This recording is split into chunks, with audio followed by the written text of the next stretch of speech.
ভারতীয় ক্রিকেটার মোহাম্মদ শামিকে বিয়ে করছেন সানিয়া মির্জা।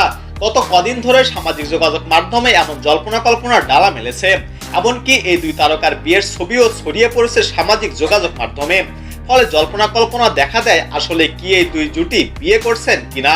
এসব নিয়ে জল্পনা কল্পনার পর এবার তা নিয়ে মুখ খুলেছেন সানিয়া মির্জার বাবা ইমরান মির্জা। ভারতীয় সংবাদ মাধ্যমের সংবাদ প্রতিবেদনে এক প্রতিবেদনে এ তথ্য জানানো হয়েছে। চলতি বছরের শুরুতেই শোয়েব মালিকের সঙ্গে বিবাহ বিচ্ছেদ হয় সানিয়া মির্জার। এরপর আবার বিয়ে করছেন শোয়েব মালিক। এরপর একটি টিভি শোতে অংশ নেয় টেনিস তারকা সানিয়া মির্জা। সেখানে তাকে প্রশ্ন করা হয় বায়োপিক হলে প্রেমিকার চরিত্রে কে অভিনয় করলে খুশি হবেন। এমন প্রশ্ন জবাবে সে উত্তর দেন, তাতে মন জয় করে নেন ভক্তদের। সানিয়া মির্জা বলেন, আগে তো ভালোবাসার মানুষ খুঁজে পাই। তার এমন উত্তরের সঙ্গে সঙ্গে হাসিতে ফেটে পড়েন সঞ্চালকরা। সানিয়াকে কেন বিয়ে করেছেন?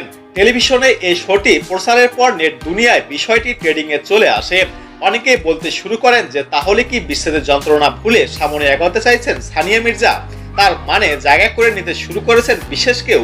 এমন সব পরিস্থিতির সামনে আসে মোহাম্মদ শামির নাম। স্ত্রী হাসিন জাহানের সঙ্গে তার বিচ্ছেদের মামলা চলছে, ফলে জল্পনা আরো দানা পাকাতে থাকে।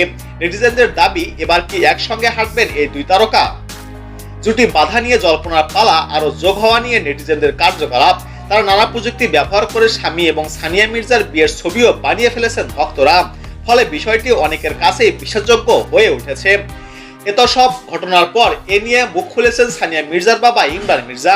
তিনি বলেন, এসব খবরে কোনো সত্যতা নেই। স্বামীর সঙ্গে সানিয়ার কোনোদিন দেখা পর্যন্ত হয়নি।